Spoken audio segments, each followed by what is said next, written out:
welcome back. It's Trisha at the Inky Planner. I'm just sitting down with my Archer and Olive bullet journal and getting ready to plan out the week. Here's how last week finished up. I did a video for the creation of this spread, and then in between I have planned out my month of March and then some goals for the month, and now I'm moving on to the first full week in March. And I have very lightly kind of sketched out my idea. I'm not sure if you can see it on camera, but just with pencil, I usually get a rough idea of how I want to lay things out, especially if I know I'm going to film, so that I don't spend too much time on film thinking it over. So I have this tiny little light bulb stamp, and I'm inking it up in Moonrock ink. And my thought was that I'm just going to dangle these light bulbs all across the top of my page. And I was inspired to do a rainbow themed spread today. And I'm going to try to find the source picture, but I tried to emulate the colors that the Stamp Market tends to use, because I just think that their color palettes are so beautiful. I don't own any of their inks or anything, but I just took a look at their colors online, and I'm going to link their Instagram feed below. But I just love the colors, and she does a beautiful job. So my thought process was to go across my page and, like I said, go through my stash of inks and find colors that looked as close as I could come to what she had online, and then do a column for each day of the week and create my rainbow pattern. So from left to right, I believe I have Rose Quartz from Altenew, then Puffy Heart from Altenew, then Pumpkin Pie, which is an old color. Excuse me, Peach Parfait, an old color from Stampin' Up. And then Summer Starfruit, which is a color from Stampin' Up. Old Olive is my number 6 there. And then number 7 is Malibu from Simon Says Stamp. And number 8 is High Tide from Simon Says Stamp. So those are my colors going across in a very loose interpretation of the rainbow. And the stamp set that I used is one of my favorites. It has 3 different styles of numbers. It's from Echo Park, and I've just chosen this really pretty solid font for my numerals. So I'm pulling out another stamp. This is an oldie but a goodie from Studio L2E, and it has sort of a solid block across the top and then an open space that you can write in down below. And I'm going to repeat the same colors and go right across the top of my columns. I didn't show you all the stamping because my head was in the way trying to line these up, but I just wanted to reinforce the colors and make them, make it pretty obvious that those colors were going to be unique going all the way across. I'm taking a gray pen and just drawing lines straight up from each one of those light bulbs so it looks like they're hanging from a cord. And then now I'm going to use finger daubers with each of those inks to create a little halo or glow around each light bulb. And I'm going to kind of try to stay consistent so that if the light bulb is hanging over a certain column, that's the color light that it has.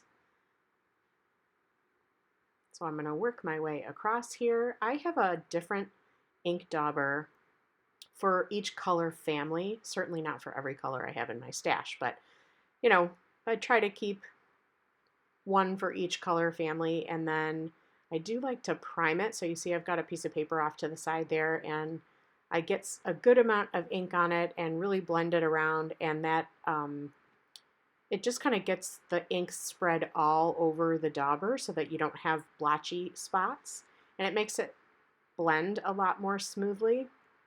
And I just feel that you don't get any of those weird ink blobs. You get just like a nice soft glow look, which of course for light bulbs is perfect. So I've worked my way all the way across the page, and I've got a little bit of colored glow on each of those. And now I have a circle, sort of a scribbly circle from an Ellen Hudson Bokeh stamp set. Definitely not a planner set, but one that I'm always trying to find non-planner stamps that I can use in my planner. So that's very, very light. I'm using that rose quartz. You can almost barely see it, but in real life, it's just enough. And I put that down at the bottom of the page, and now I'm pulling out this bold month title. This is one of the Studio Calico monthly stamps for March. And I am doing that in that same Peach Parfait ink. And then off to the right in the Summer Starfruit ink, I have a Scripty March that comes from this Strawberry Jude stamp set that has all of the months and the days of the week. And I will pull that out again right now because I'm going to do the days of the week. So this has this beautiful font, this script for all the months, but for the days of the week, it has just a very thin, clean, crisp font. And again, I went across and stamped those and didn't show you all of it because, as you can see here, when I'm really getting over my stamps, my head gets in the way. So the other thing I just did was I re-stamped all those light bulbs because that gray was a little light. And it also, when I inked over the top of it, it faded out even more. So I went over the top of it in black ink just to make them stand out a little more. Then I've added a little highlight in my white gel pen, and then I found this gold metallic pen, and I'm using that to color in, what do you call that, the base of the bulb, or the, the metal part that's at the bottom, the neck? I don't know which color, but just to give them a little shine there. And then again, these little details in real life make a big difference. I'm not sure how well they get picked up on screen, but it definitely made a difference. So now I'm just going to put the framework of my columns in, and I'm just doing that with a permanent black pen and a ruler. And again, I already had this sketched out, so it's pretty easy for me to follow along with my layout. And to reinforce the bottom of each of those columns, I am using, unfortunately, a discontinued stamp that is a little fork and plate and knife. And I am just putting that in the corresponding colors down at the bottom of the column. And that's an excellent spot to plan out my meals for the week. And it's such a fine detail stamp that you can write right over the top of it. Even in the darker colors, you can just write right over the top of it without it being too cluttered looking. So I thought I wanted a little more color along the bottom, and I reached into my stash. I think the Stamp Market actually sells a really beautiful rainbow washi, but I don't have it. So I'm sure her rainbow washi matches up with these beautiful colors better than what I had, but this will make do for now. This is, I believe this is an older Studio Calico washi, and it's just kind of a plaid multicolor rainbow. It's a little different shades of color, but it's so fine that it didn't really matter. I thought it still worked down there, and I'm just using an X-Acto knife to put a little angled edge on that washi as I cut it. Now I have a gray Tombow marker, and I'm running that along the side and bottom of each of my boxes, and it adds a little drop shadow. It just sort of makes them stand off the page a little bit.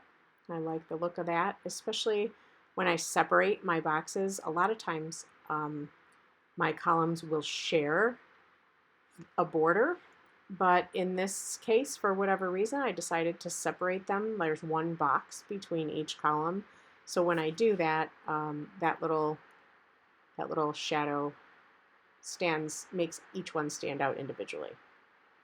So sitting on my desk, I still had that Studio Calico monthly set for March, and I caught sight of this phrase that said spring fever, and I certainly have spring fever pretty bad, and I also noticed there's just about the perfect size gap between light bulbs up there on the right, so I stamped that in the High Tide ink. So now that I have the decor done, I do have a few events happening this week, very little, but I found this delicate little rectangle I thought would be perfect to drop in a couple of my events. And for Tuesday evening, you'll see I'm going to choose a banner from Studio L2E, And just as I was inking that guy up, disaster struck.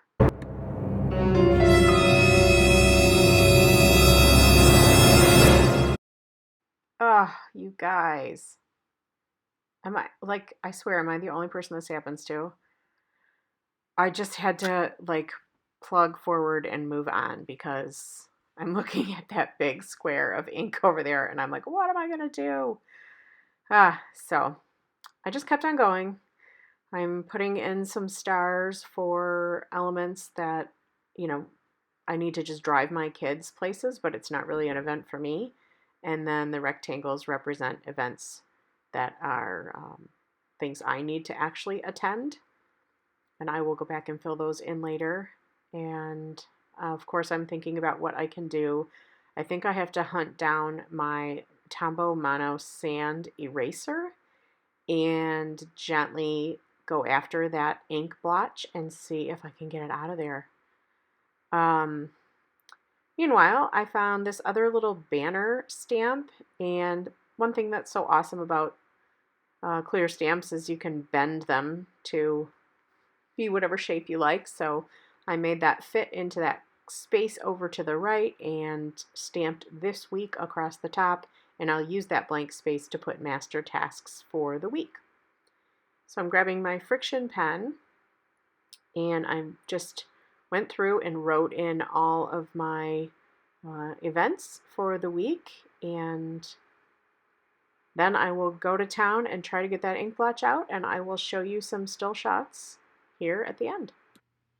Well, my trusty sand eraser did a pretty darn good job. You can see I got most of the ink out of the right-hand box there. There is a little shadow left, but it's a huge improvement. So hopefully you enjoy these still shots, close-ups of the stamping, and I've actually filled some things in. And I love how this fun and beautiful week turned out. Have a great day.